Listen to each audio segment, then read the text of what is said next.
Shabbat, nous avons la paracha de Nassau, qui est la deuxième paracha du livre de Bamidbar. Alors, la première paracha était consacrée au dénombrement, et ce dénombrement se continue par le reste de la tribu. Pendant ce temps-là, à la même époque, pour les autres nations qui se trouvaient autour de Israël, est-ce que les 7 mois de Malchut étaient encore valables? C'était déjà valable. Ils étaient déjà valables, ils étaient toujours valables. Et est-ce que ça a changé quelque chose pour les autres peuples, le fait que les Hébreux aient reçu de la Torah? Vous vous souvenez que nous avons étudié la question de Jéthro, et à propos de l'histoire de Jéthro, lorsque la Torah enseigne, d'ailleurs c'est dans la paracha de Yitro, chapitre 19, que pendant tout le temps où Moïse était chez Jéthro, 40 ans à Midian, Moïse s'est initié à toutes les sagesses de l'Antiquité avant la révélation de la Torah. Et Jéthro, j'en dirai vraiment rapidement quelques phrases. Jéthro est un descendant d'une des lignées d'Abraham qui a eu la même expérience qu'Abraham. Ça mériterait qu'on étudie très en détail dans le texte de la Torah qui le raconte. Et il a recherché la vérité à travers toutes les religions, entre guillemets, de l'époque. Le Midrash que je vous cite dit toutes les idolâtries de l'époque, des religions païennes. Et, petite parenthèse rapide, il faut avoir en mémoire que toutes les lignées de la descendance d'Abraham, très rapidement, se sont perdues dans les paganismes ambiants, sauf la lignée qui passe par Isaac. C'est-à-dire, on sait beaucoup plus qu'Abraham a eu 2 fils, Ishmaël de Hagar et Isaac de Sarah, mais on sait moins ce que raconte la Torah, ce qu'enseigne la Torah, qu'à la fin de sa vie, il a eu encore d'autres enfants, et en particulier, un de ses fils s'appelait Midian, qui est une descendance d'Abraham, et cette peuplade de Midian, qui est reliée à l'histoire d'Israël du temps biblique, de manière très très directe, en rivalité d'identité, d'ailleurs, elle aussi, eh bien, était devenue une peuplade païenne. Et Jéthro était le grand prêtre de Midian, précisément. Et c'est une histoire que raconte le Midrash et qui ressemble en préfiguration, qui ressemble beaucoup à ce que Judas Lévi raconte à propos du Kuzari, en préface à son livre du Kuzari. Je ne sais pas si vous avez en mémoire de quoi il s'agit, du roi des Khazars qui cherche la vérité. Alors il rassemble toutes les grandes thèses, toutes les grandes doctrines de son temps pour essayer de comprendre laquelle est la plus vraie.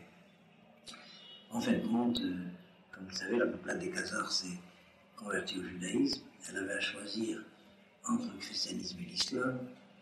Il y a des raisons historico-sociologiques d'ailleurs à toute cette histoire, puisque je parle des Khazars. C'est que la peuplade des Khazars était, le royaume des Khazars, était un royaume tartare. Ce sont des tribus qui se rattachent à l'identité turque d'ailleurs. Et ils étaient coincés entre l'empire chrétien du Nord et l'empire musulman du Sud. Et pour des raisons politiques très importantes, ils avaient à choisir soit alliance avec les chrétiens, soit alliance avec les musulmans, et finalement, ils ont choisi de devenir juifs pour être ni chrétiens ni musulmans. Ça a duré quelque temps, et ensuite, ce royaume des Khazars a été conquis par le côté islam. La plupart des Khazars se sont convertis à l'islam, reconvertis à l'islam. Enfin, énormément de Khazars sont restés juifs. J'en ai connu quelques-uns, et ils sont très, comment dire ça en français, chauvinistes, je sais pas comment dire. Enfin, ils ont une coquetterie de l'hindouisme, ils ne se marient pas avec les juifs. Ils sont juifs. Je crois qu'en Israël, il y en a énormément. Ils commencent à se marier avec les juifs, à se mélanger. Mais pendant des siècles, ils ont gardé leur identité tartare d'origine. C'est des juifs 100%. Ouais. Je reviens en tout cas à notre question. Et la Midrash explique que Jéthro a essayé toutes les idolâtries de son temps et les a rejetées une après l'autre. Et alors, y compris l'idolâtrie de Midian. Donc son peuple l'a mis en chérem, son peuple l'a mis en quarantaine. Comment on l'apprend? C'est lorsque Moïse arrive chez Jéthro, la Torah raconte que c'est une des filles de Jéthro qui faisait paître le troupeau. Alors le Midrash pose la question, Jéthro, grand prêtre de Midian, n'a pas des bergers pour s'occuper de ses troupeaux. Alors c'est là que le Midrash explique que son peuple l'avait mis en quarantaine parce qu'il avait rejeté la religion du peuple de Midian. Et donc ce qu'il faut comprendre, c'est que Jéthro se trouve dans la situation même d'Abraham, qui a répudié toutes les idolâtries et qui était donc disponible pour la révélation de vérité. Est-ce que c'est bien clair? Et cependant, Jéthro était encore au stade d'avoir répudié toutes les idolâtries. Et Moïse n'était pas arrivé à le convaincre de la vérité de la révélation à Abraham. Là, j'ouvre une parenthèse, vous me direz si c'est suffisamment clair, il faut beaucoup de temps pour mettre au point ce que je voudrais vous dire. C'est ceci. Il y a eu une religion naturelle depuis le temps du premier homme, qui est une religion de la reconnaissance d'un Dieu unique, créateur du monde, mais connu à travers les lois de la nature. C'est-à-dire qu'il y avait des paganismes, du polythéisme, mais il y avait une tradition monothéiste des initiés du monothéisme du Dieu unique, mais reconnu comme créateur du monde et gérant l'histoire du monde à travers les lois de la nature. C'est en particulier le monothéisme qui sera gardé jusqu'au temps de Melchisédek, que rencontrera Abraham.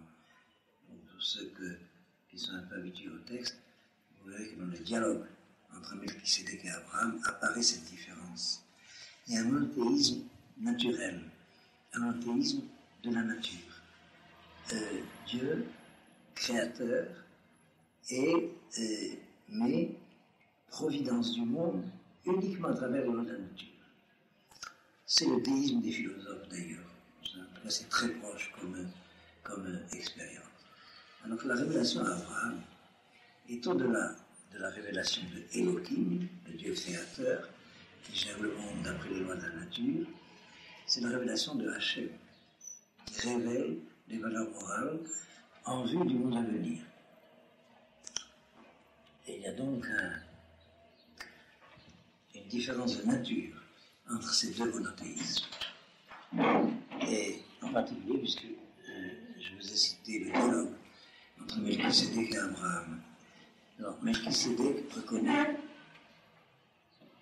le El Haïyon, on le traduit le Dieu suprême. Faites attention que c'est très différent comme sens que l'être suprême des révolutionnaires de la Révolution française. L'être suprême des révolutionnaires, c'était la raison érigée en divinité. Bien, c'est très, très tardif comme concept, mais pour revenir à Melchisédek, la phrase de la Torah, c'est El Haïyon. Ça veut dire que dans ce monothéisme, on reconnaît que le Créateur a institué toute une hiérarchie de médiation divine pour gérer le monde à travers les lois de la nature. Mais qu'il y a le El Haïyon, le Dieu suprême, supérieur, littéralement, qui a été reconnu par les grands initiés du monothéisme. Les polythéistes avaient un culte de toutes les divinités médiatrices, alors que les initiés du monothéisme ne reconnaissaient que le culte du El Haïyon, et c'est défini à propos de Melchisédek, Koné Shamaim Va'aret, créateur du ciel et de la terre. Donc encore une fois, c'est la reconnaissance de la souveraineté du Dieu créateur, mais à travers les lois de la nature.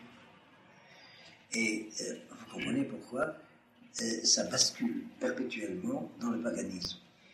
Parce que ça bascule dans le naturisme, si j'ose dire. C'est la nature qui est érigée en divinité. Et c'est le danger, c'est le risque de ce monothéisme naturel. Dieu connu comme créant le monde, mais le gérant à travers les lois de la nature. Petite parenthèse pour vous indiquer l'importance du problème, après je reviens à la définition d'Abraham dans le dialogue avec Melchisédek. C'est que les lois de la nature renvoient, pour nous les modernes, c'est évident, ça a été un acquis de la conscience de la culture humaine. Les lois de la nature renvoient au déterminisme. Les lois de la nature sont aveugles, sont impersonnelles. Et par conséquent, ce déisme de Dieu gérant le monde à travers les lois de la nature risque perpétuellement, et à l'horizon se profile la philosophie de Spinoza à un certain moment, d'identifier la nature avec Dieu. C'est-à-dire il y a la perte de la perception du lien personnel individuel entre le créateur du monde et chaque individu de l'homme qui est une conscience libre et individuelle. Ça s'évanouit complètement. Vous comprenez comment ce genre de déisme, monothéisme, naturiste bascule dans le paganisme de manière systématique. Cependant, à travers toutes les générations jusqu'à Abraham, il y a eu des grands initiés de ce monothéisme-là qui ont gardé la pureté de la relation au Dieu unique du El Haïon, le Dieu supérieur, le Dieu des dieux, en langage païen, si vous voulez. Et alors, dans la rencontre avec Abraham, on voit que la formule que Abraham oppose à Melchisédek, c'est Hachem El Haïon Konesh Hamayim. Donc, la révélation de Dieu, si j'ose dire, pour simplifier le problème, mais réagissant en disant que c'est suffisamment clair, ce monothéisme que je viens de décrire ne reconnaît que Dieu comme Dieu de ce monde-ci. Dieu qui a créé ce monde-ci.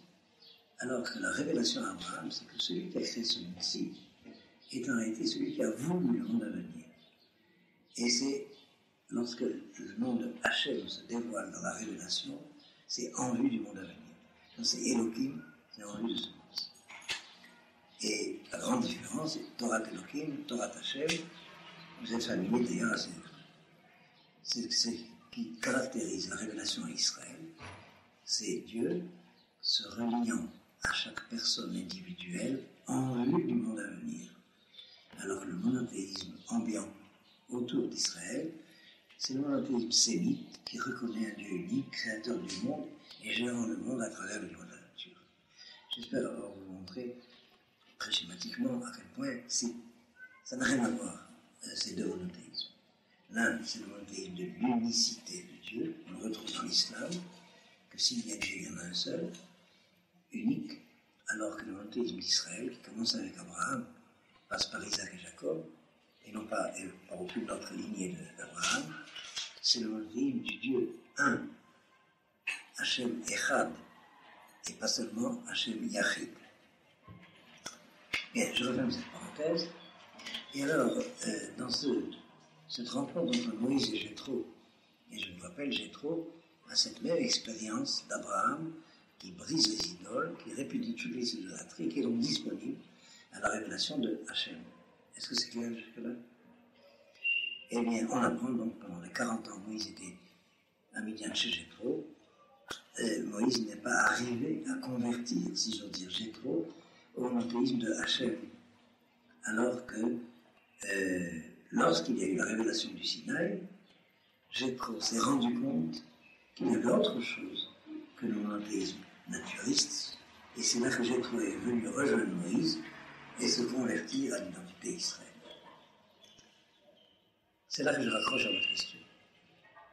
C'est-à-dire que je vais parler très rapidement du problème des Noachides.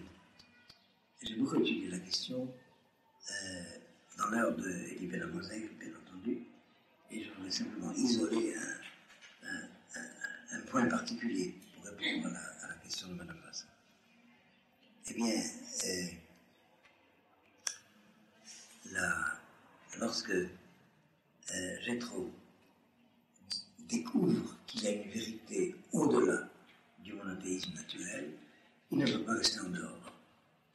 L'intention de Ben Amosei, lorsqu'il a fondé le mouvement Noachide, c'était précisément de pouvoir répondre aux besoins spirituels de ceux qui avaient répudié l'idolâtrie, mais qui n'arrivaient pas à la révélation à Israël.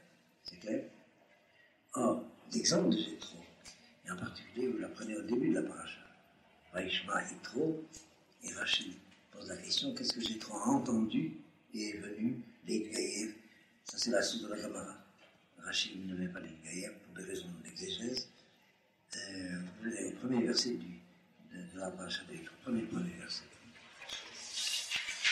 Chapitre 18.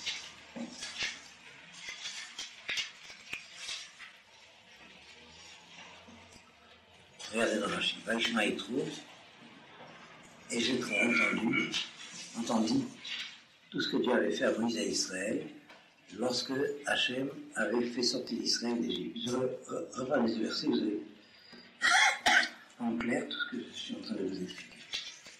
Qu'est-ce que Jéthro a entendu? Vaishma Yitro, Kohen Midian, qui était le grand-père de Midian, frère de Moshe, le beau-père de Moïse, et Kol Asher Asa Elokim, le Moshe d'Israël.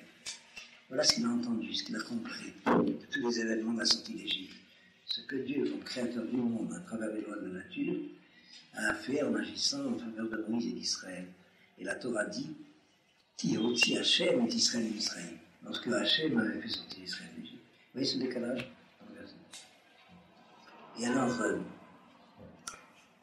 nous allons voir tout de suite ce que dit le texte pour nous faire comprendre que, après ces événements de la sortie d'Égypte, le passage de la mer Rouge, la guerre contre Amalek et le Mahamad Arsinaï, et donc la révélation de la Torah au Sinaï, ça, la source se trouve dans la Gemara, et bien là, Jéthro s'est rendu compte qu'il y avait quelque chose au-delà. Vous allez prendre le verset.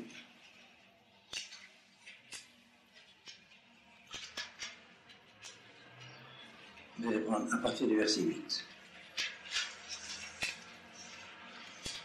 Vaïsaper Moshe Lechotno. Et Moïse raconta, expliqua à son beau-père et Kol Asher Asa Hachem et Pharaon Misraïm. Petite parenthèse. Mais il y a chez certains auteurs une tendance à expliquer les événements de la sortie d'Égypte par le fonctionnement des mécanismes naturels des lois de la nature. Ça, c'est l'attitude de Jéthro. Il prend acte qu'il y a un événement important, mais ça ne dépasse pas pour lui une certaine péripétie du fonctionnement des lois naturelles. Par exemple, vous avez beaucoup de juifs qui admettent qu'il y a une intervention de Dieu à la sortie d'Égypte, mais c'est à travers les lois de la nature. J'ai souvent entendu des gens très pieux, mais parce qu'ils n'arrivent pas à la foi en Hachem, Dieu d'Abraham, qui s'arrête à Elohim, créateur, dire que, qu'est-ce qui s'est passé? Il s'est passé que Moïse, qui était un grand savant, savait à quelle date exacte il y aurait une éclipse de lune et des marées qui lui ont permis le passage à gué de la mer Rouge. Alors ça vient la gué Oula, parce que quand il est allé le passage à gué, il a dit Oula. Oui, ce genre de raisonnement, c'est complètement infantile qu'une éclipse de lune et un passage à gué soient à l'origine de l'histoire du monothéisme de la Bible dans l'humanité entière. Je ne sais pas si vous vous rendez compte de la platitude du niveau. Mais ça, c'est la mentalité naturiste. C'est clair. Alors, voilà ce que dit le verset. Le verset nous explique que Moïse a fini par réussir à raconter à son beau-père ce que Hachem a fait au Pharaon et à l'Égypte. Il y a une intervention au-delà des lois de la nature qui fait qu'il y a eu cette expérience dans l'histoire d'Israël qui va rester le modèle de la foi pour tous les croyants de la Bible en dehors d'Israël, que ce soit les chrétiens ou à travers le Coran les musulmans, c'est qu'on peut être sauvé de l'aliénation aux lois de la nature. C'est le commencement de la foi monothéiste, biblique, hébraïque, telle qu'elle a diffusée ensuite chez les autres peuples.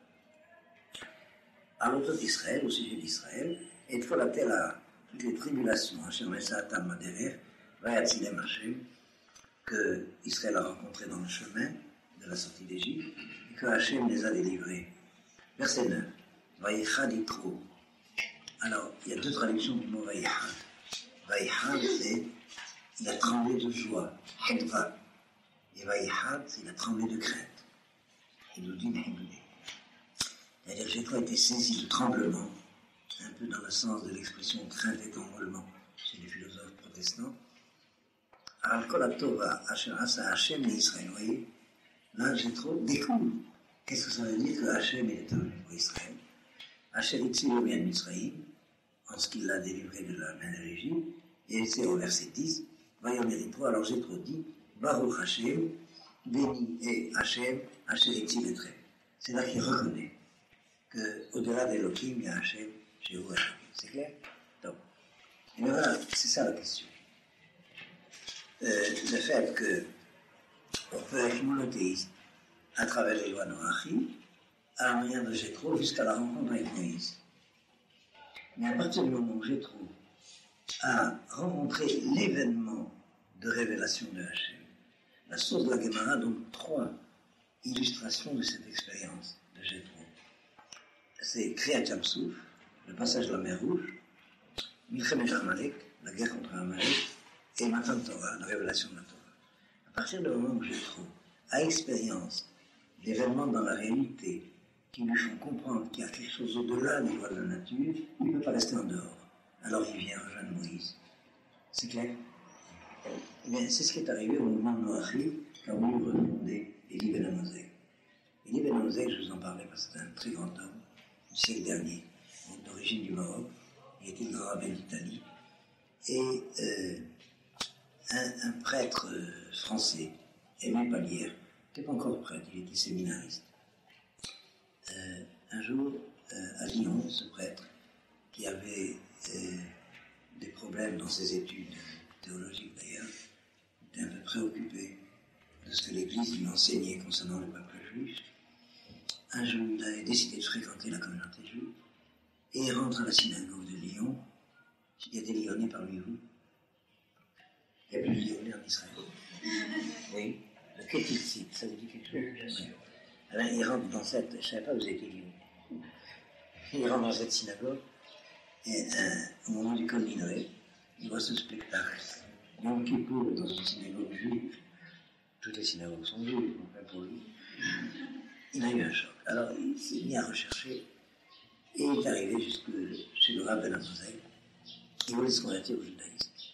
Et le Rav Ben Amozeg l'a persuadé de fonder un mouvement noachim pour les non-juifs. Parce qu'il y a énormément de non-juifs qui sont déjà dans cette expérience d'avoir répudié l'idolâtrie, fût de leur religion soi-disant biblique. Et puis, de savoir que la vérité est en Israël, mais qui ne sont pas d'Israël, qui ne peuvent pas être d'Israël, parce que leur anthropos, comment vous dire ça en français, parce que leur manière d'être homme n'est pas compatible avec la manière juive d'être homme. Et alors, c'est un drame, ces membres des nations qui savent que la vérité est en Israël, qui rejettent les idolâtries de leur nation, mais qui ne peuvent pas entrer en Israël. Vous comprenez ce que je veux dire? Je vais vous raconter une anecdote que j'ai racontée peut-être déjà, ce qui m'est arrivé à Mayanot. Les anciens Mayanot s'en souviennent. J'ai reçu un jour, il y a très longtemps, un prêtre qui avait découvert cela, que la vérité c'est le judaïsme. Puis il s'est mis à étudier le judaïsme. Et puis en fin de compte, il ne s'est pas converti, mais il a tenu à devenir israélien. Il gagne sa vie en étant mauvais derrière, comme on dit. Et il est très très ami des Juifs et d'Israël. Il a maintenant une grande place dans la hiérarchie catholique. L'Église catholique lui a confié une institution d'enseignement du judaïsme pour prêtres catholiques. Et il vient me voir dans mon bureau, et puis il me dit, ben voilà, je suis israélien. Donc je vais vous raconter plus pour que vous compreniez la portée du problème. Ben, ce prêtre, dont je ne vous dirai pas le nom parce qu'il vient à Jérusalem, avait assisté à une conférence que j'ai faite chez les chrétiens. C'était en 67, je ne sais pas si vous voyez, avant le déluge. Et alors, à la fin de cette conférence, il est venu me voir en me demandant la permission de prendre cette conférence comme son sujet de thèse de doctorat de théologie. Parce qu'il avait découvert qu'il y avait quelque chose à étudier là-dedans. Bon. Et effectivement, ça a été son sujet de thèse de doctorat en théologie. Il a été traduit dans plusieurs langues d'ailleurs. Et puis, finalement, je vous ai raconté son histoire, il a étudié le judaïsme, mais il est resté prêtre. Et en fait, moi, j'ai décidé d'être israélien et de vivre à Jérusalem. Alors, je l'avais rencontré à Jérusalem, et puis il m'a dit, voilà, il m'a expliqué pourquoi il ne pouvait pas être juif. Mais qu'il savait que la vérité, c'était juif. Enfin, la Torah d'Israël. Mais qu'il serait chrétien. Un autre prêtre m'avait dit une fois, on n'abandonne pas sa mère, et sa mère, c'est l'Église. Mais, alors, une année avant et un autre, je lui ai demandé de venir expliquer son cas à la promotion des élèves, pour leur expliquer ce problème-là, qu'il y a des hommes de bonne foi qui ne peuvent pas devenir Israël. Alors, ce qu'il leur faut pour eux, d'après Ben Amozek, ce serait le noarisme. Je finis cette histoire d'abord. Alors, il explique son histoire à la promotion, et puis il y a un élève qui demande, mais enfin, je ne comprends pas. Qu'est-ce qui vous empêche vraiment d'être juif? Alors il répond, pince sans rire, c'est un Alsacien d'origine, il répond, c'est que j'aime la choucroute. Et alors l'élève qui était Alsacien, comme par hasard, si vous voulez, je vous dirai ce nom. Actuellement, il est le Chazan de la Chaux-de-Fonds, Lausanne. Oui. Après, le Schraga. C'est Schraga. Alors il dit, mais et quoi, il n'y a pas de choucroute cachère? Alors le curé qui lui répond, mon fils, tu sais pas qu'est-ce que c'est une choucroute? Qu'est-ce que c'est une choucroute cachère? Ah oui, cette anecdote éclaire très bien. Il y a des hommes que Dieu a créés qui aiment la choucroute, ils ne peuvent pas être juifs. Alors qu'est-ce qu'ils vont faire avec la vérité? Alors pour eux, c'est le noarisme, c'est clair. Seulement voilà, le cas de Jéthro, c'est le cas particulier de ces noarim qui, découvrant vraiment que la vérité est en Israël, ne peuvent pas rester en dehors. Vous avez compris le problème?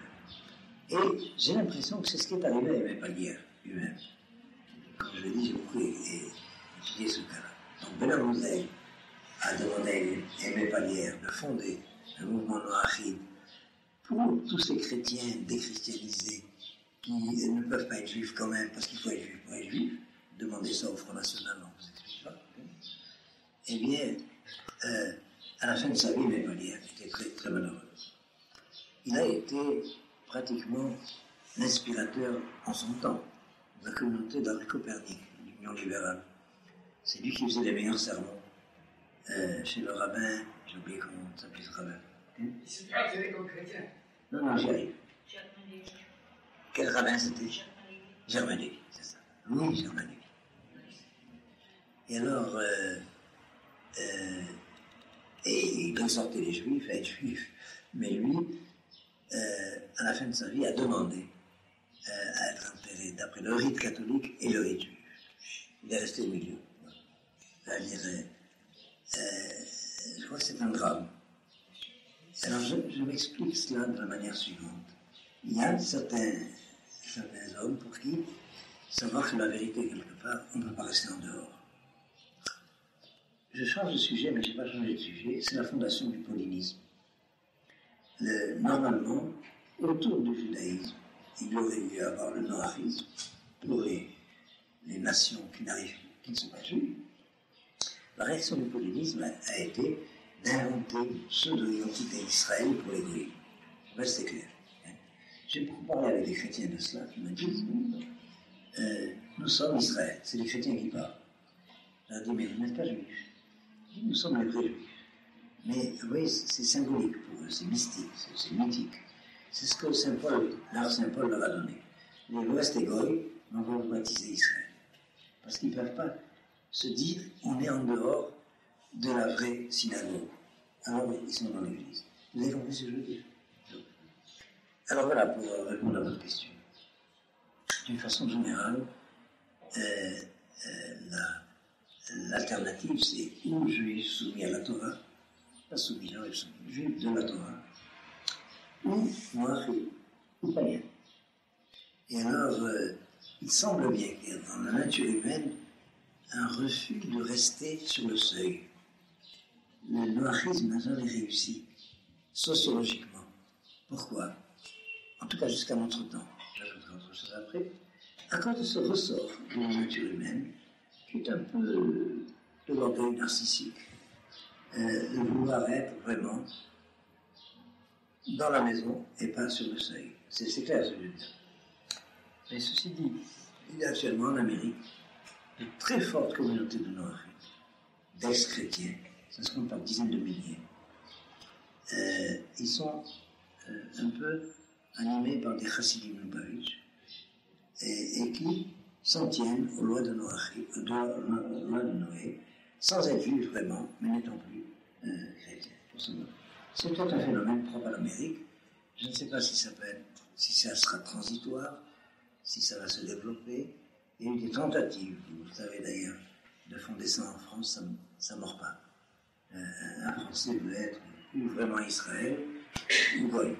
Mais Noachim, ça ne lui rend pas. Vous avez compris un peu?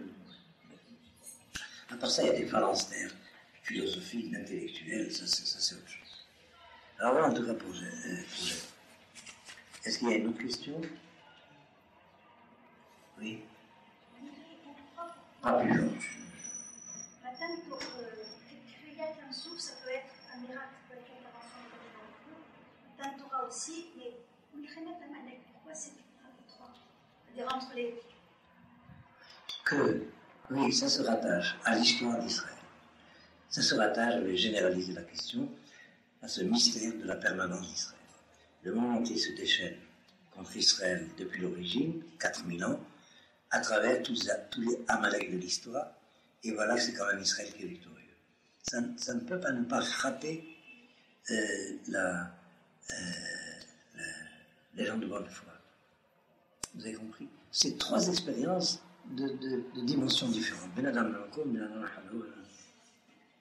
Les uns sont sensibles au fait qu'on peut être sauvé de l'aliénation des lois de la nature, chrétien. Les autres, on peut être sauvé de l'antisémitisme, Amalek, et que Dieu se révèle la vraie loi aux hommes, que Dieu parle aux hommes, et ça se passe en Israël. Et c'est en ça que croient les chrétiens. La mentalité païenne est telle que savoir que Dieu a parlé à l'homme, ça veut dire qu'il s'est fait homme. Et bien c'est clair ce que je veux dire. Pour un juif, parce que nous sommes hébreux, alors on sait que Dieu parle à l'homme, et c'est Dieu qui parle à l'homme, et c'est l'homme qui est homme, et c'est Dieu qui est Dieu. Mais pour un goy, c'est un Dieu qui parle à l'homme. Et bien c'est un Dieu homme. Ça me rappelle, je ne sais pas si j'en ai parlé la dernière fois, j'ai seulement ma mémoire proche, je ne sais pas si c'est à vous. Je me rappelle, juste après la guerre, les étudiants catholiques nous invitaient à nous, les étudiants juifs, à des réunions d'études bibliques ensemble. Alors une fois, c'était le tour du grand rabbin Jaïs, qui était grand rabbin de Paris à l'époque. Et alors, je me rappelle, le grand rabbin Jaïs, je ne sais pas s'il y a dans la salle des gens qui l'ont connu, il avait un caractère entier. Et alors, emporté dans son exposé contre l'idée du Dieu homme, il avait dit, alors toute la salle a éclaté de rire, mais ils ont bien compris ce qu'il voulait dire. Et puis, après j'ai ajouté, il dit, comment ils peuvent adorer un Dieu qui fait pipi? Un Dieu belge, vous voyez, Mac and Peace. Et bien c'est précisément ça que les chrétiens adorent. Un Dieu qui assume la nature humaine jusque-là. Enfin, jusque-là, il ne se marie pas. Ça, c'est le problème. Hein? Sauf la Vierge. Oui, il ne se marie pas. Ça, c'est encore une comment on dit en français, c'est un... Je ne sais pas si c'est de l'ordre de la névrose ou de la psychose, mais en fait, c'est de l'obsessionnite. Il y a une obsession de la sexualité dans ce mythe chrétien qui est énorme. Mais, en tout cas, en général, les gens qui se prennent pour Dieu ne se marient pas. Je ne sais pas si vous savez ça. Et ils n'ont pas de mère, bien sûr. Enfin, je veux dire, ils n'ont pas de père. Et alors, voilà, c'est ça le problème. Ce qu'il faut comprendre, c'est que les Hébreux sont Hébreux et les Goïms sont Goïms. La foi des Goïms, c'est que si Dieu a parlé au Sinaï, alors il s'est fait homme. Vous avez compris le problème. Ça, j'ai mis longtemps à me rendre compte de ça. Un juif ne peut pas comprendre comment ça se passe dans la tête d'un goï. Et un goï ne peut pas comprendre comment ça se passe dans la tête d'un juif. C'est clair. Sauf dans des cas exceptionnels. Et alors, ça existe des dialogues possibles. Mais il ne faut pas, ce que je voudrais ajouter, c'est qu'il ne faut pas que les Juifs méprisent purement et simplement les croyances d'Élohim. Ils sont faits autrement. Je ne sais pas si c'est clair ce que je veux dire. Et surtout, il faut savoir que les... Enfin, bon, ça suffit sur ce sujet. Ça y est, c'est clair. Alors, si vous voulez, on va reprendre notre verset. C'est le verset 17 du chapitre 19.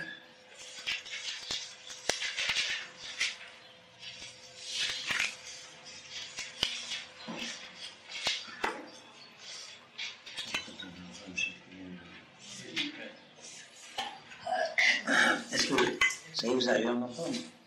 Bon, c'est grâce à Zétro.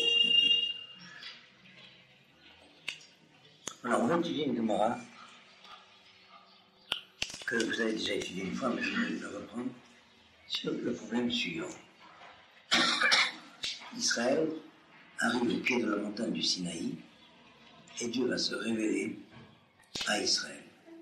C'est un événement d'un autre ordre que simplement la prophétie. Parce que c'est un événement, les théologiens ont un mot un peu barbare pour désigner la nature de l'événement, de théophanie, de révélation de Dieu, mais qui transcende la prophétie à proprement parler. C'est Dieu qui se révèle à une collectivité humaine. Or, il y a là quelque chose de beaucoup plus haut que la prophétie. J'essaie d'expliquer pourquoi. Parce que Dieu se révèle dans la parole prophétique aux hommes capables d'être prophètes. Mais là, il y a eu quelque chose de plus. Si le peuple avait besoin de Moïse comme prophète, c'est que ce peuple n'était pas à la hauteur d'être prophète comme Moïse. Et voilà que Dieu se révèle à lui quand même. Donc cette révélation de Dieu à la collectivité d'Israël, alors même qu'elle n'est pas au niveau de Moïse, c'est un événement de théophanie qui dépasse le fait de prophétie quand même. Entre autres, pendant cet événement de la révélation de Dieu au Sinaï, tous les Hébreux ont été prophètes au moment des 10 commandements. Mais quelque chose de plus. C'est le fait que Dieu se révèle au peuple tout entier, et pas seulement à Moïse. On a appris d'autre part, je ne vais pas revenir là-dessus, que la raison pour laquelle Dieu s'est révélé sur le Sinaï, c'est pour habiliter la mission de Moïse comme prophète de la Torah. Ça, on l'apprenait dans le chapitre 19. Mais la question que je voulais poser, c'est la suivante. Où se trouve, à quel niveau est le mérite d'Israël d'avoir accepté la révélation du Sinaï? Parce que, si on comprend bien de quoi il s'agit, il ne pouvait pas faire autrement. Si Dieu se révèle, la liberté disparaît. Alors, où se trouve le mérite d'Israël d'avoir accepté quand Dieu propose la Torah? Parce que quand Dieu propose la Torah, il se révèle à Israël. Mais la révélation de Dieu à Israël supprime la liberté de l'homme. Alors, où est le mérite? Vous avez compris la question? C'est clair? Et alors, nous allons lire le verset 17. Vayotse Moshe et Aram likrata Elokim, et Dieu fit sortir le peuple likrata Elokim à la rencontre.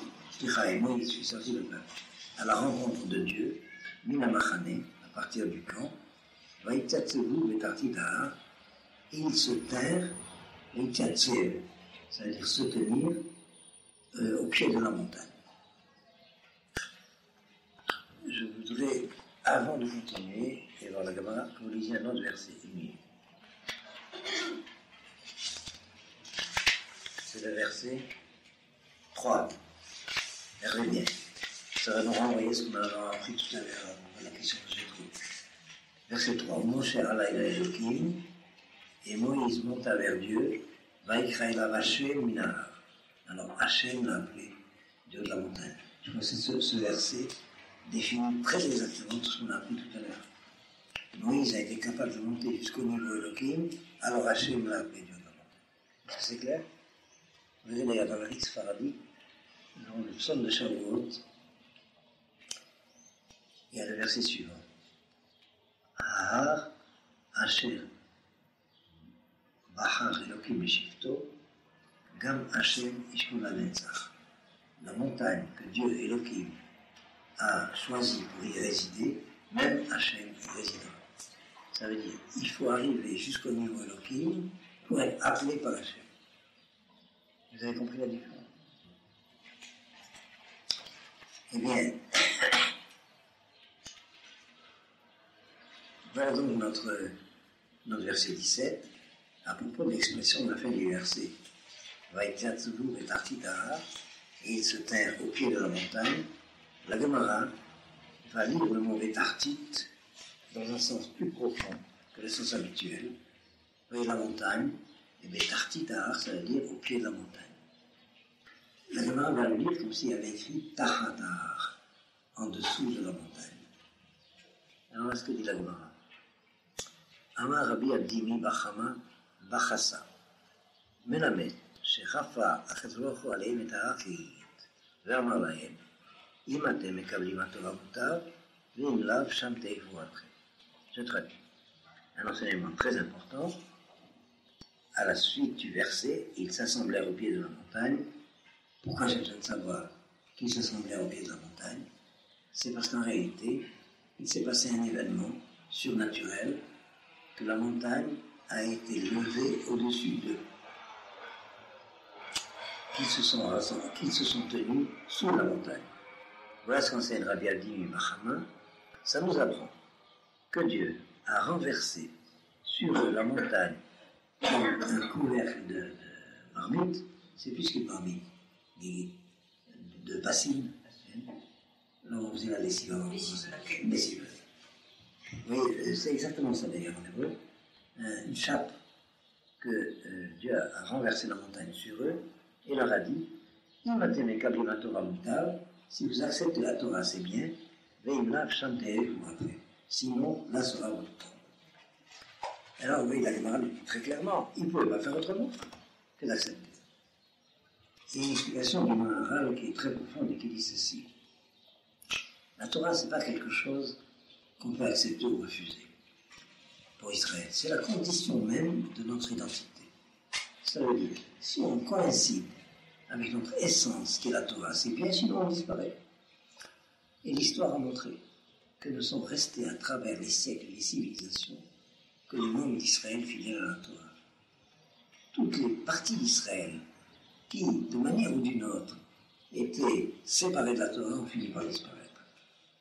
C'est clair ce que je dis là. Il faut bien le comprendre, pas au niveau d'une contemporanéité où la halakha décide. Tous les juifs sont juifs, même ceux qui ne sont pas juifs de par la Torah. Mais ça, c'est au niveau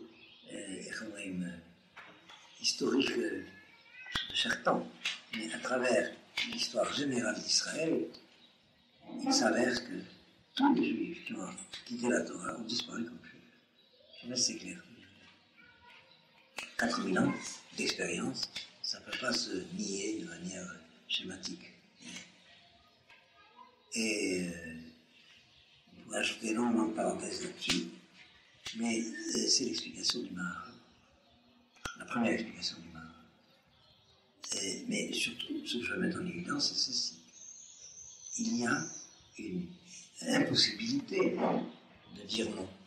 C'est exprimé par la formule du Talmud. Ou bien vous acceptez la Torah, ou bien vous disparaissez, vous serez enterré là. Et donc, oui, le mérite.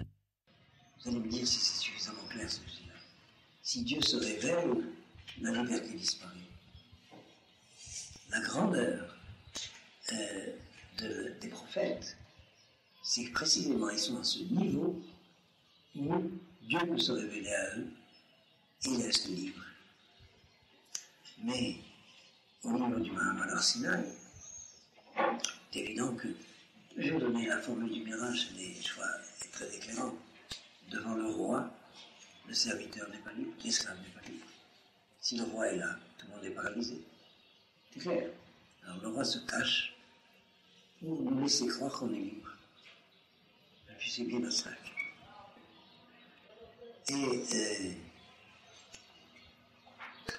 Et donc c'est effectivement la révélation elle-même qui consiste dans la contrainte en question consiste dans la révélation elle-même. Alors où était le mérite d'Israël? Mais le mérite d'Israël était d'arriver au pied de la montagne en sachant très bien ce qui les attendait. Puis il y a tout un cheminement depuis la sortie d'Égypte jusqu'au Sinaï, où Israël suit Moïse jusque ce que j'appellerais le guet-apens du Sinaï, où ils savent très bien ce qui allait se passer au Sinaï, que Dieu allait se révéler. Et ils ont dit ce que Dieu dira nous ferons avant même qu'il ne se révèle. Alors voilà l'explication que nous propose le Maharal, qui est très importante. C'est là que je voulais arriver essentiellement. C'est que la Torah est imposée, mais elle est imposée qu'à celui qui est prêt à l'accepter librement. C'est ça qu'il faut comprendre. Et l'exemple que le Maharal donne, c'est clair pour tout le monde. Il dit, c'est pas n'importe qui que la Torah est imposée. Elle est imposée qu'à celui qui était prêt de l'accepter librement. Israël, la partie d'Israël qui est sortie d'Égypte, est arrivée librement au Sinaï se faire imposer la Torah. C'est clair? Je voudrais deux exemples, un que dans le Maharal, mais un que je voudrais ajouter d'abord. L'alliance entre Dieu et Abraham, c'est Dieu qui a contracté alliance avec Abraham. C'est pas Abraham qui a contracté alliance avec Dieu. Et je viens de lire le récit de l'histoire d'Abraham. Le récit est très clair dans la Bible. Dieu se révèle à Abraham pour contracter alliance avec lui. Mais il ne s'est pas révélé à n'importe qui. Il s'est révélé à Abraham qui était prêt à être choisi par Dieu. Il y a tout un cheminement d'Abraham jusqu'au moment où le récit de la Torah prend le récit en disant alors Dieu se révèle à Abraham pour contracter alliance avec lui. Et ça est important à comprendre. Si c'est l'homme qui choisit de contracter alliance avec Dieu, c'est aléatoire. Parce que ça dépend de l'arbitraire des motivations de la liberté humaine. Un jour je choisis, un autre jour je ne choisis pas. Tandis que si c'est Dieu qui contracte l'alliance, c'est irréversible et éternel. Est-ce que c'est clair? Mais ce que le Maharal ajoute, et c'est très important, c'est que ce n'est pas à n'importe qui qu'on impose le pacte de l'alliance. C'est à celui qui était prêt à le choisir librement. Et puisque Israël était prêt à accepter librement la Torah, alors Dieu la lui impose pour que ça soit irréversible. Et le Maharal ajoute encore une autre explication. Parce qu'il ne peut pas y avoir d'aléatoire vis-à-vis de la Torah. La Torah, c'est la charte du monde. Et le Maharal a la formule suivante. Il ne fallait pas qu'Israël s'imagine qu'il a la Torah parce qu'il a bien voulu. Et que s'il n'avait pas voulu, il ne l'aurait pas. Il ne faut pas qu'Israël croie que c'est par sa décision qu'il a reçu la Torah. Comme si ça dépend de lui. C'est trop important pour que ça soit confié à cet aléatoire des motivations du choix humain. Est-ce que c'est clair? Mais encore une fois, c'est ça le chidouche du Maharal. C'est pas n'importe qui s'est imposé. Alors il nous donne, ça y est, c'est clair jusque-là? Il nous donne l'exemple du mariage. Le mariage, c'est un pacte imposé. Mais c'est pas à n'importe qui est imposé. Il est imposé à des fiancés. Vous avez compris? On ne marie que des fiancés. Mais c'est des fiancés qu'on marie. Et les mariés, c'est le contrat. C'est clair? C'est pourquoi la période la plus vulnérable, si j'ose dire, c'est la période qui est entre les fiançailles et le mariage. C'est là qu'on se donne sa foi. Étymologiquement, c'est ça, se fiancer, se donner sa foi. Et alors, lorsqu'on s'est donné sa foi, et même ma foi, c'est scellé par le mariage. Et le mariage est irréversible. Parenthèse, il y a pourtant la clause du divorce. C'est-à-dire, la Torah est une loi de vérité. Elle sait que si nous possédions la sagesse nécessaire pour réussir les mariages, le divorce serait interdit. Pourquoi le divorce est permis? C'est parce qu'on a perdu cette sagesse. Est-ce que c'est clair pour tout le monde? Et alors, il faut tenir compte de la réalité. Si un mariage échoue, alors la Torah prévoit le divorce. Mais le prévoit comme un malheur. La Gemara nous dit, lorsqu'il y a un divorce, les pierres de l'autel lui versent des larmes. Surtout un divorce pour un mariage. Zivug Rishon. Le Zivug Rishon, c'est le premier mariage, le mariage vrai. S'il y a un divorce, c'est une catastrophe. Seulement, la Torah autorise le divorce dans le cas de l'échec du mariage. Pourquoi? À cause de cette clause, normalement, si nous savions comment il faut marier les enfants, eh bien le divorce serait invraisemblable. Je cherche un autre mot, mais vous avez compris l'idée. On a perdu cette science de savoir appareiller les couples, accoupler les couples. Cette science a existé. Les vieilles grand-mères savaient quel fiancé il faut pour le petit-fils et quel fiancé il faut pour la petite fille. Les jardiniers comprennent ça. Il y a une science pour savoir comment cultiver les petits pois. Et bien on a oublié comment cultiver les petits hommes. Alors s'il y a la catastrophe du mariage échoué, il vaut mieux un divorce. Je ne sais plus qui a dit, ça j'ai pas lu dans le Midrash, un mariage ça fait 2 heureux, un divorce ça fait 4 heureux. Tu as compris? Un divorce ça doit faire 4 heureux. Parce qu'un divorce mène à 2 mariages, alors ça fait 4. Alors il y a la chose, mais je insistais là-dessus, le mariage est irréversible. En tout cas, en ce qui concerne le pacte d'alliance entre Dieu et Israël. Nous avons en tout cas plusieurs chapitres au début du prophète Amos, où on apprend ceci. La conduite d'Israël est tellement rebelle que Dieu dit à Israël par le prophète Amos, si je ne m'étais pas interdit de vous changer par un autre peuple, il y a longtemps je vous aurais changé. Mais voilà, je me suis interdit. Alors, c'est le Maharal qui... Vous avez compris ça? Il n'y a qu'à lire Mahari, mais vous savez pourquoi. Et c'est le Maharal qui va expliquer. Il y a un cas de mariage où le divorce est interdit, où le divorce est impossible. C'est quand la fiancée avait été prise de force par le fiancé. Alors, la Torah impose le mariage et on ne peut plus divorcer dans ces cas-là. C'est prévu par la Torah comme ça.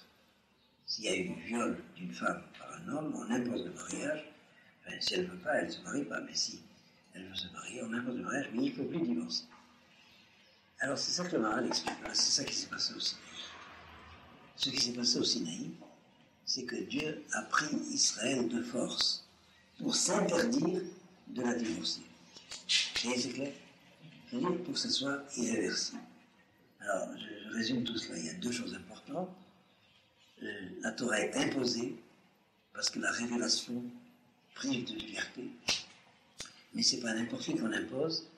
On impose la Torah au rendez-vous du Sinaï, à ceux qui sont allés librement au Sinaï. Et c'est clair jusque-là?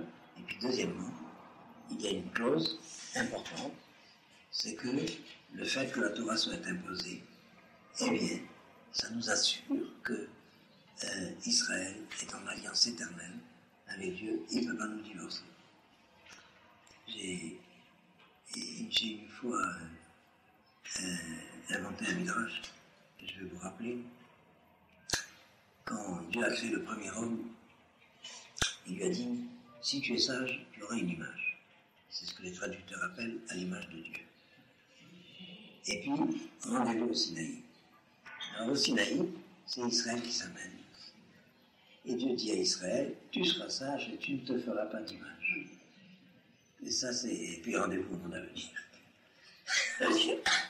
Il y a un rendez-vous, le rendez-vous du Sinaï, depuis le temps du premier homme. Qui est arrivé au Sinaï? Israël. Mais à partir du moment où Dieu est convaincu que vraiment Israël, dans sa collectivité, a accepté l'éventualité de la Torah, alors il l'impose. C'est irréversible, ça ne dépend plus des individus. La collectivité d'Israël est mariée avec la Torah. Ça ne dépend plus des individus. Cette alliance avec Israël sera éternelle, quelle que soit la conduite des individus, parce que c'est un pacte avec la collectivité d'Israël. Est-ce que c'est clair? Alors voilà ce qui s'est passé. Et puis, évidemment, une chose que les goïms arrivent difficilement à comprendre, que l'alliance avec Israël est irréversible, quelle que soit la conduite des individus.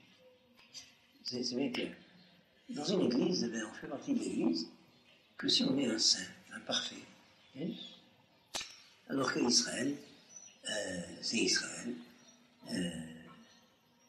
même les je ne sais pas comment dire, mais au fond, en éviter. Tout Israël est Israël, même les autres. Donc, ceci dit, à l'échelle instantanée de chaque génération, à la longue, comme nous avons vu tout à l'heure, ceux qui ne sont pas Israël dans la Torah finissent par disparaître, même si ce sont des sectes religieuses, mais elles ne sont pas des sectes religieuses, enfin, des communautés religieuses de la Torah vraiment. Là, c'est clair. Par exemple, les Sadducéens, qui étaient des juifs très pieux, mais qui avaient quitté la nation, qui n'étaient pas des nationalistes, qui n'étaient pas partie de la nation d'Israël. Ils étaient citoyens grecs de religion juive, mais très pieux. Ils ont disparu. Et je veux dire comment il y a un commentateur de la Haggadah qui exprime cela, qu'à la longue, si on ne reste pas soumis à la Torah, eh bien on disparaît. C'est sur la Mishnah des 4 enfants de la Haggadah de Pessah. Le premier c'est le Chacham, le deuxième c'est le Rasha, le troisième c'est le Tam, et le quatrième c'est le Shemel Dervish. Mais c'est là, dans ce commentaire, elle explique le développement de l'assimilation. À la première génération, un bon juif, Chacham. La deuxième, la révolte, le Rasha. À la troisième, c'est le Tam. À la quatrième, on ne sait même pas quelles sont les questions qui se posent sur l'identité juive. En 4 générations, c'est l'assimilation. Eh bien, c'est relié à un verset dans le 10 commandements d'ailleurs que Dieu tient compte de la faute des pères sur les fils, quand les fils refont la faute des pères jusqu'à la 4e génération. Al-Shileshim, Al-Regaim. Ça veut dire, tant que on peut encore connaître personnellement la lignée. Quand le fils connaît son père, le petit-fils connaît encore son grand-père, il peut arriver par le petit-fils connaît son grand-père. Et après, c'est fini. Ça veut dire, Dieu tient compte de la faute du fils, et en les considérant comme les fils des pères, que jusqu'à la 4e génération. Après, il y a division d'identité et perte de cette identité. Alors voilà l'analyse de la Gemara que je voulais vous citer. La Gemara continue, la suite est très importante, mais je n'aurai jamais le temps. Alors quel est le problème que cela pose? Et je vais le formuler en termes de culture générale maintenant. En tout cas, jusqu'à présent, sur cet enseignement, je pouvais vous donner la réponse à la question que j'ai posée tout à l'heure, c'est que où était le mérite d'Israël d'avoir accepté la Torah au Sinaï? Eh bien, c'était d'être allé au Sinaï. L'essentiel, c'était d'y être allé. Vous avez, enfin, nous, chacun d'entre nous, une expérience très analogue. Quand on va étudier la Torah, on ne sait pas ce qui nous attend. Et puis, subitement, on s'aperçoit qu'on est dedans et qu'on n'y peut rien. Vous avez remarqué ça? C'est exactement l'expérience du Sinaï. Où était le mérite? Eh bien, c'était d'arriver là où ça s'est passé. Je pense que c'est suffisamment clair. À partir du moment où une évidence est perçue comme évidence, on ne peut plus faire autrement que de la reconnaître. Et alors, oui, le mérite de reconnaître une évidence, elle s'impose à nous. Le mérite, c'est d'accepter de l'entendre. Vous avez compris? Il y a énormément d'implications dans tout ce que je viens de dire là. Et alors je voudrais aborder la formulation en vocabulaire de culture générale, et puis on s'arrêtera là. C'est ceci. Et je vais essayer de poser le problème précisément dans le vocabulaire de l'opposition du christianisme au judaïsme. Je veux dire que les juifs, c'est le judaïsme, c'est la religion de la loi imposée, alors que la vérité religieuse serait, comme dans le christianisme, le choix volontaire de la bonne volonté. Mais nous allons voir, d'après cet enseignement de la Gemara, de quoi il s'agit. Les 2 termes qu'il faut comprendre, ça vient du vocabulaire des philosophes lorsqu'ils parlent du problème moral, c'est l'hétéronomie de la loi et l'autonomie de la conscience. J'explique. Hétéronomie de la loi, ça veut dire que la loi est imposée de l'extérieur. Elle est hétéronome. Nomos, ça veut dire la règle, hétéro, d'ailleurs. alors que autonome, que la règle vient de moi. Alors en général, les philosophes, c'est très imprégné du christianisme, cette attitude, considèrent que la vérité morale, c'est ma bonne volonté. C'est ce que moi, je perçois comme étant le bien. Alors que obéir à une loi qui m'est imposée de l'extérieur, ça c'est très inférieur. Vous avez compris comment la question se pose en culture générale. Et c'est exactement notre problème. La Gemara nous dit que la loi est hétéronome. Elle m'est imposée de l'extérieur.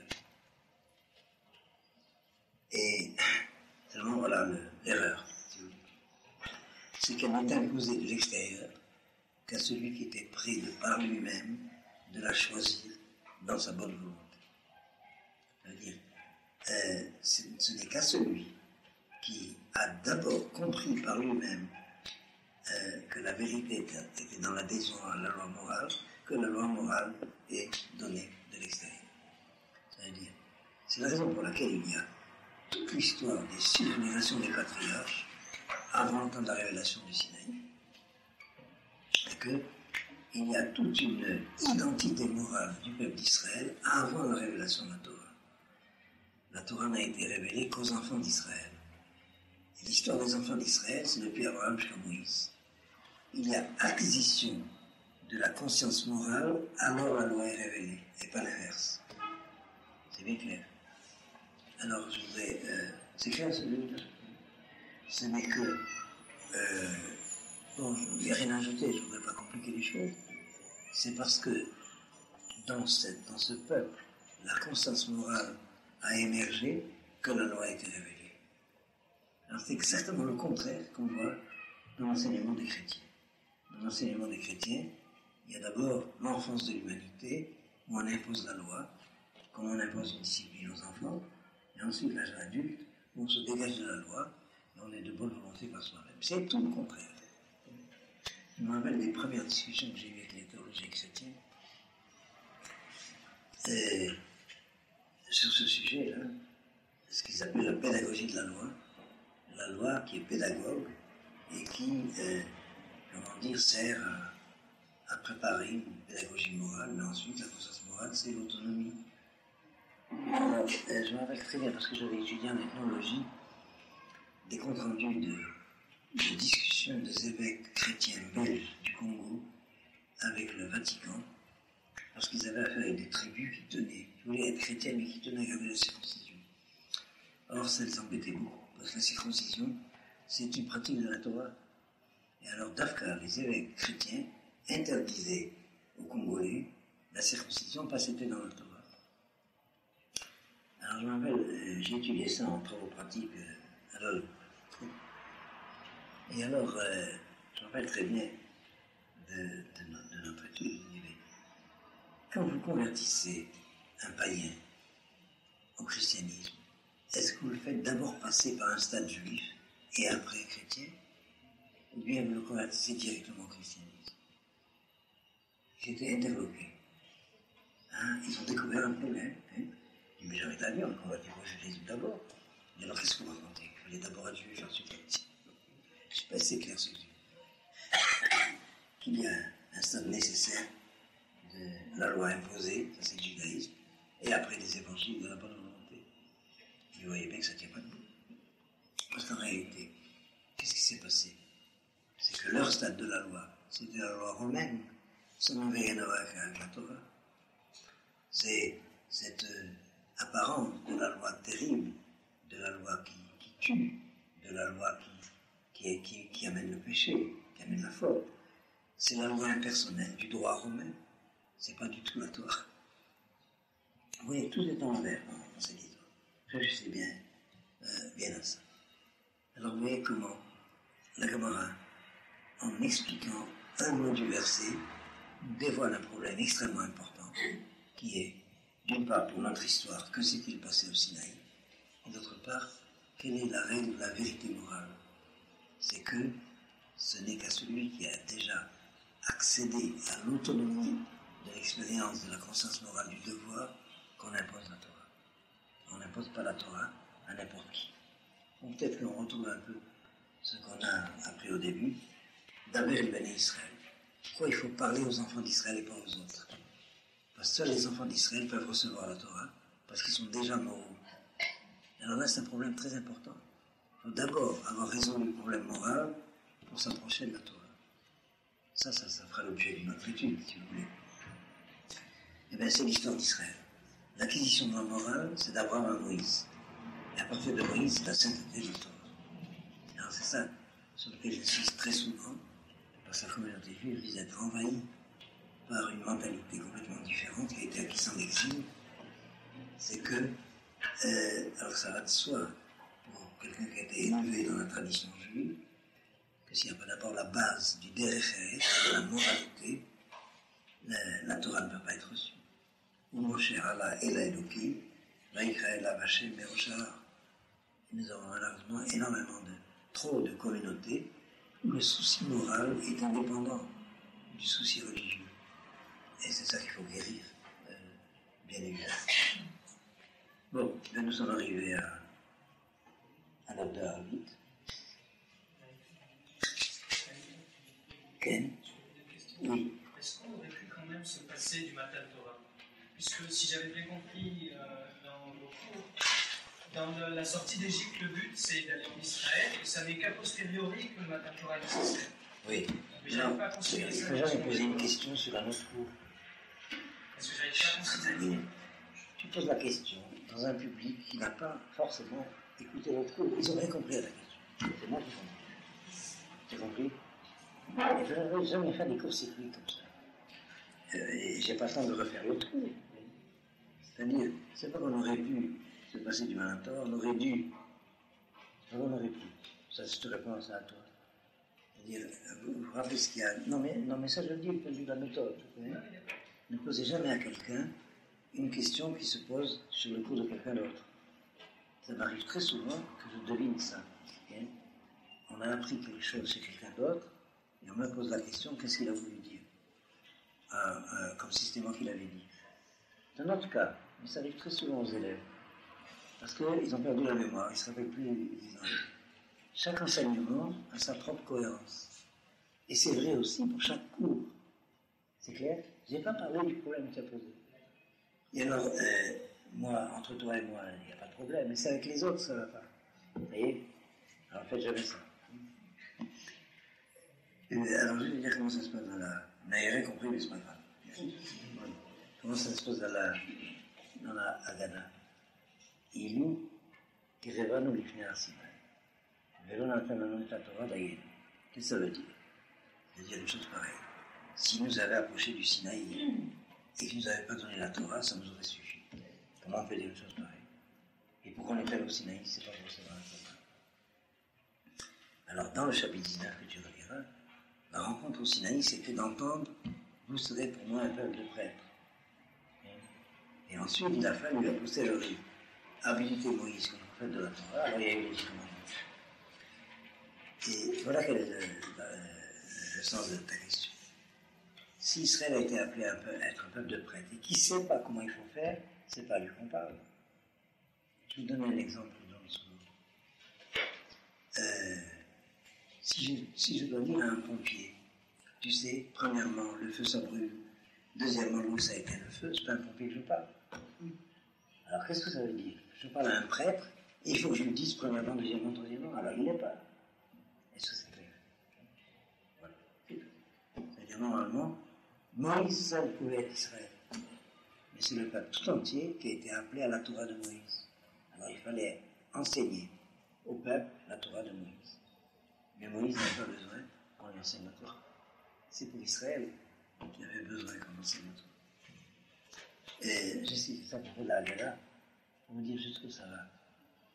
Et à la fin, il y a aussi la phrase dont se servent beaucoup les juifs religieux antisionistes.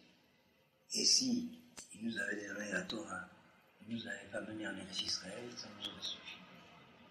Qu'est-ce que ça veut dire?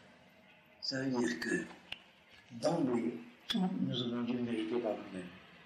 Et voilà, d'étape en étape, il a fallu qu'on reçoive un don. Alors, ça aurait dû nous suffire la première, non? Même la deuxième, même la troisième. Anachat, Tama, Nachama, Tabak, Fula. Dis bien là, là. Bon, je reviens en tout cas là-dessus. ne faites jamais ce genre de choses. Bien, alors je vous souhaite un bon Shabbat, une bonne fête de Shavuot, et... Quel? Plus fort.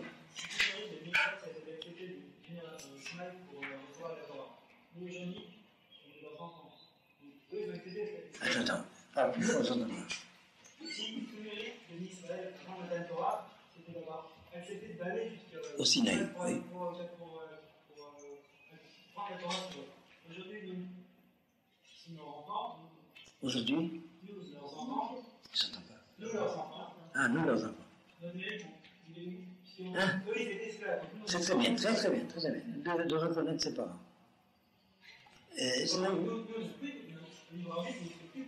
Dis, je t'ai répondu, mais tu n'as pas entendu. Le mérite, c'est de reconnaître ses parents. Et d'ailleurs, c'est ce que le Midrash enseigne pour la révélation à Moïse. La première fois que Dieu s'est révélé à Moïse, Moïse a entendu la voix de son père. C'est quand Moïse s'est relié à son père hébreu que Dieu s'est révélé à lui. J'ai court-circuité un peu peut-être la réponse que je mais je crois que tu as compris. L'expérience nous montre que dans la majorité des cas, toutes les exceptions sont possibles, mais dans la majorité des cas, les juifs qui ont des problèmes avec la Torah, c'est que premièrement, ils ont des problèmes avec leurs parents. Il faut le savoir. C'est clair? Il y a un verset qui dit « Da et Eloké Abicha » connais le Dieu de ton père. J'ai eu affaire énormément d'étudiants qui faisaient des thèses sur la comparaison entre l'hindouisme et le judaïsme, le bouddhisme et le judaïsme. Et on me demandait des renseignements, parce que le bouddhisme, ils connaissaient, mais le judaïsme, ils ne connaissaient pas. Et c'était des juifs. Alors voilà, au bout d'une heure, ça commençait à s'arranger. C'est des gens qui cherchent la vérité, mais d'emblée, ils vont chez les bouddhistes. Ils boudent le judaïsme. Et alors pourquoi tu n'as pas eu l'idée d'abord d'interroger la Torah de ton père? Ah, il y a des problèmes avec ton père. C'est ça qui se dévoile. Je ne sais pas si c'est clair. Bien.